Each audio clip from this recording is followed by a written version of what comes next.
bienvenue dans Rétroviseur, le format court de l'équipe de Retour vers ton enfance qui revient sur un phénomène de la pop culture des années 70 aux années 90. Souvent éphémères mais ultra marquants, ce sont des jouets, modes, consoles ou magazines qu'on a aimés ou pas, mais qu'on n'a jamais oubliés. Aujourd'hui, retour sur des jouets dont le succès est lié à leur format, les jouets miniatures. Mais pourquoi avoir fabriqué tout à coup de si petits jouets ? On avait des Barbie, des Big Jim, des quantités de poupons et de voitures bien classiques, et puis début 80, tout devient petit rikiki. Pourquoi ça ? 3 raisons majeures et assez évidentes quand on y pense un peu. Premièrement, un gros jouet, voiture téléguidée, poupée ou autre, à l'époque et encore aujourd'hui, ça coûte cher. Le parent moyen ne peut pas forcément se permettre d'acheter à son enfant un jouet à 200, 300, 400 francs chaque mois. Pour la plupart des gamins, c'était un jouet à Noël, un à son anniversaire, et si vraiment on avait été sage, ou pour un très bon bulletin, et c'est tout. Deuxièmement, un gros jouet, comme son nom l'indique, c'est gros. C'est compliqué à ranger dans une chambre, et surtout impossible à caser dans un cartable. Et troisièmement, si le jouet est gros, vous imaginez la taille des accessoires. Un personnage de 30 cm, si on respecte un minimum l'échelle, ça donne des véhicules et des habitations énormes. Quelle Barbie t'as eu, toi ? Diamant. Oh, Barbie diamant. Barbie diamant, tes yeux de rêve, plus belle que jamais, tu brilles au Barbie. Fin 70, Kenner, qui avait compris l'importance des accessoires, réduit la taille de ses jouets avec la gamme Star Wars et un nouveau business s'offre aux fabricants. C'est le début des action figures. Plus petits, plus faciles à fabriquer, ils sont de fait moins chers et plus faciles à transporter. C'est la recette magique du double succès parent-enfant. Les parents peuvent faire plaisir à leurs gamins plus régulièrement et les gamins encombrent moins leur chambre et peuvent frimer et jouer avec les copains. Collectionner ces jouets est donc beaucoup plus facile. Cette idée va influencer considérablement une majorité de gammes de jouets de notre enfance. Aujourd'hui, on a choisi de vous parler de 2 licences emblématiques, les micro-machines et les Polly Pocket. Voici une micro-machine et aussi les jeux de poche micro-machine. Mais qu'est-ce que c'est ? Chaque jeu de poche, c'est une boîte avec une voiture et un décor à monter. Et ça fonctionne. Les voitures qui tournent et toute une ville à collectionner, mais c'est géant. Eh oh, il les remet dans ses poches. 132 micro-machines, 15 jeux de poche micro-machines, c'est géant. Un max d'action dans un micro-monde. Les micro-machines sont une gamme de jouets fabriqués par la société Galoob au milieu des années 80 et tout au long des années 90. Galoob a commercialisé l'idée géniale de Clemens V. Eden et Patty Jo Eden, 2 inventeurs de jouets américains du Wisconsin. Ces micro-machines étaient de minuscules véhicules accompagnés de leur univers miniature dans un format proche de l'échelle N, qui est l'échelle utilisée dans le modélisme ferroviaire. L'idée des micro-machines va naître dans l'esprit de Clemens et Patty Jo Eden dans leur magasin de jouets Fun City USA à Sturgeon Bay dans le Wisconsin, peu de temps après leur entrée dans l'industrie du jouet en 1982. Les 2 frères comprennent que les marques de petites voitures comme Hot Wheels, Matchbox et Dinky Toys vendent leurs jouets beaucoup trop cher. Ils ne proposent que des véhicules, mais pas d'environnement de jeu complet pour inventer des histoires. En France, à la même époque, le français Majorette, qui fait déjà trembler les Américains et les Anglais, se prépare à sortir, fin de l'année 1986, son concept MajoKit, une ville complète à créer avec des pièces clipsables pour fabriquer des maisons, des routes, des parcs, des bâtiments au format de ces petites voitures. Toi aussi deviens pilote avec MajoKit. MajoKit de Majorette. Clemens et Patty Jo Eden décident donc de contacter la société Galoob pour leur expliquer qu'ils souhaiteraient développer une nouvelle gamme de voitures à prix raisonnable. Un travail a été fait avec leurs concepteurs et designers pour préparer 24 micro-voitures et leurs micro-univers associés, tout cela bien sûr dans un emballage simple à fabriquer et peu coûteux. De plus, leur petite taille permet au set de jeux d'être transportable. Les enfants pourraient donc non seulement continuer d'emporter leur petite voiture dans leur poche, mais y embarquer aussi le parking, le garage ou le circuit de course. En voyant ces prototypes, Sol Jodl et David Galoob ont adoré et ont voulu passer un contrat immédiatement avec les frères Eden. Et en 1987, les micro-machines étaient lancées. Sol Jodl et David Galoob étaient les véritables cerveaux derrière le marketing et la commercialisation des micro-machines. Leur vision a permis aux jouets de devenir les véhicules les plus vendus au monde pendant quelques années. Les micro-machines ont donc prospéré jusqu'à ce que Hasbro rachète la société Galoob pour développer et exploiter au maximum la licence Micro Machines Star Wars. En France, c'est Ideal qui distribue les jouets dans nos magasins. Malheureusement, la marque va progressivement décliner pour être quasiment inexistante aujourd'hui, avec quelques petites séries Star Wars ces dernières années. En effet, en misant à 100% sur la licence des célèbres Jedi, les voitures, bateaux et avions ont disparu, transformant les jouets pour enfants en objets de collection qu'on ne sortait plus de son emballage. De plus, le produit avait les défauts de ses qualités. Des milliers d'enfants se retrouvent peu à peu avec des univers de jeux vides, sans voiture, qui se perdaient beaucoup trop facilement.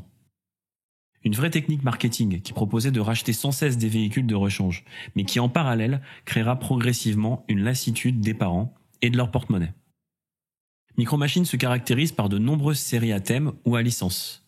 Les premières séries permettent de reconstituer des minuscules univers qui s'assemblent où des petites voitures circulent, des petites boxes qui s'ouvrent et qui forment une petite plateforme carrée, le pont, l'hôtel de ville, la décharge, la station-service, etc., etc. L'idée géniale, c'est que ces petites plateformes se clipsent les unes aux autres et permettent de constituer des villes complètes pour les enfants les plus gâtés.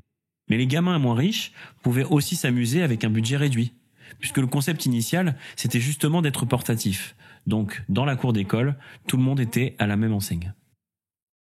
De nombreux styles différents de micro-machines ont été fabriqués, y compris toutes les voitures et camions populaires de l'époque, mais aussi les trains, véhicules d'urgence, chars, bateaux, avions, hélicoptères et les motos. Progressivement, de nombreuses séries ont vu le jour pour élargir sans cesse les cibles des joueurs. La première série innovante était la série Insiders, ou Micro Secrète chez nous en France. Cette série comportait un petit véhicule à l'intérieur de la micro-machine de taille standard. Et on avait donc 2 véhicules en un pour un prix accessible. Pour accompagner ce concept, la marque sortit également des playsets encore plus petits, au format carte de crédit. C'était les jouets premier prix de la marque. Des modèles Star Trek et Star Wars ont également été créés, tout comme des modèles d'autres franchises de science-fiction, notamment Babylon 5, Power Rangers et Men in Black. Des jouets sur le thème de James Bond et d'Indiana Jones ont aussi été lancés. Après avoir été achetés par Hasbro en 1998, des voitures et des jeux sur le thème des courses automobiles NASCAR, ainsi que la licence G.I. Joe, ont été ajoutés. Un peu plus original, en 1989 a été lancée la collection spéciale de limousines présidentielles américaines. La Lincoln Cosmopolitan Bubble du président Harry Truman de 1950, la célèbre Continental du président Kennedy, ou encore la Lincoln Town Car de 1977 du président Carter. Dans les médias, Micro Machines a eu une campagne de publicité télévisée bien connue dans les années 80, avec l'acteur américain John Morchita Jr., connu principalement pour son débit de parole ultra rapide, avec pour slogan « Remember, if it doesn't say Micro Machines, it's not the real thing ». En gros, si cela ne dit pas Micro Machines, ce n'est pas du vrai. En France, on peut se rappeler du slogan « Les jeux Micro Machines, c'est géant ». Les Micro Machines ont eu également leur consécration au cinéma, dans le film « Maman, j'ai raté l'avion », où le jeune acteur Macaulay Culkin place des dizaines de micro-machines au bas d'un escalier pour piéger les 2 cambrioleurs. Joyeux Noël, mon petit Biquet. Nous savons que tu es ici, et que tu es tout seul, cher enfant. Oui, allez mon garçon, ouvre la porte. Baisse-toi! T'inquiète pas, Marvin, je vais te le ramener. On notera également la concrétisation des micro-machines dans l'univers du jeu vidéo, depuis 1991 à nos jours, et sur toutes les plateformes. Des jeux de course endiablés dans un univers miniaturisé. La sortie du premier épisode est un succès. Originalité pour l'époque, c'est un des rares jeux qui propose de jouer à 4. On retient notamment la fameuse cartouche qui intègre directement les 2 ports manettes supplémentaires. Dernier jeu en date, Micro Machines World Series, sorti sur PC et console en 2017. Depuis, Patty Jo Eden n'invente plus de jouets. Clemence Eden, lui, travaille toujours sur des inventions de jouets dans le Wisconsin avec son épouse Kay Eden à Fun City, USA. Bonjour, c'est moi Polly Pocket, j'ai des surprises pour toi. Mini coffre et animaux à caresser. Coffre et surprise, on va bien s'amuser. Polly Pocket, un toboggan pour l'école magique, découvre sous les bureaux. Des tampons encreurs pour tout décorer. Polly Pocket. Polly Pocket, l'ami de poche à emporter partout par Mattel. Les Polly Pocket, les amis de poche à emporter partout. Comme beaucoup de jouets cultes des années 70, 80 et 90, l'idée de génie vient d'un coup du hasard. En 1983, Chris Wiggs invente un jouet pour sa fille Kate. En utilisant un vieux poudrier de maquillage de sa femme, il crée un décor, de petits meubles miniatures et une poupée de 2 cm pour qu'elle puisse avoir tout un monde de poupées dans sa poche. Et sa fille adore.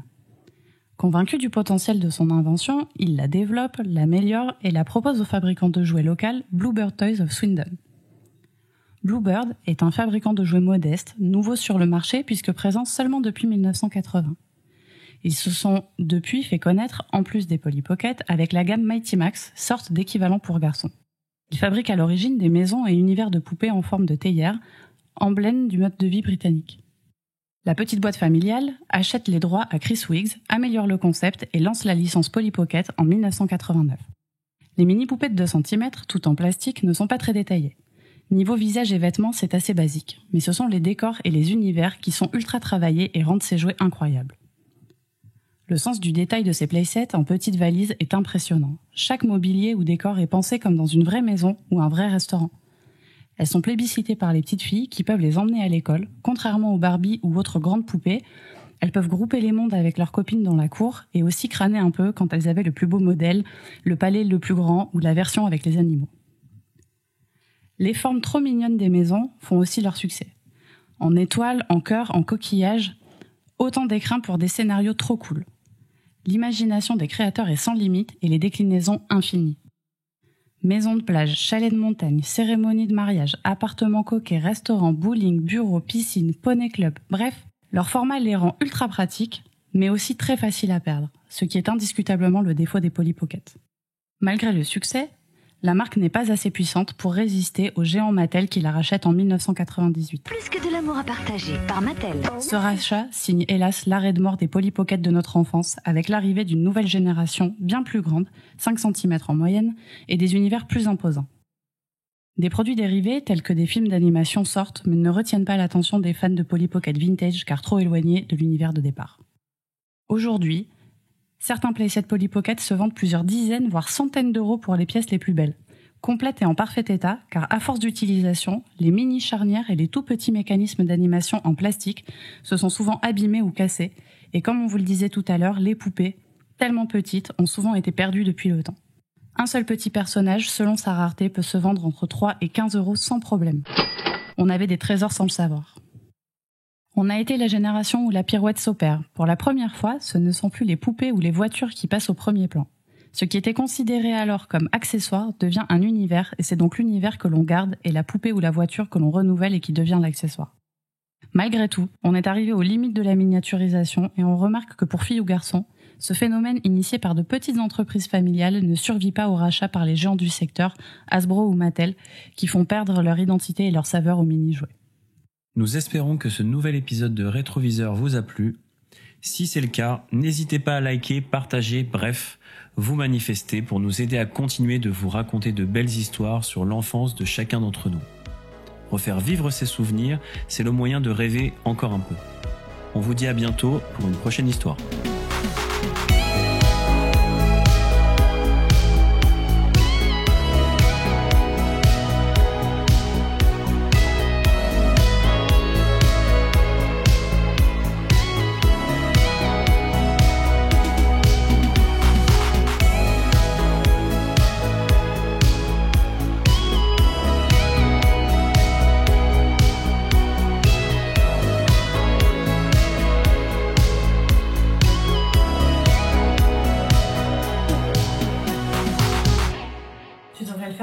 En voix de Homer.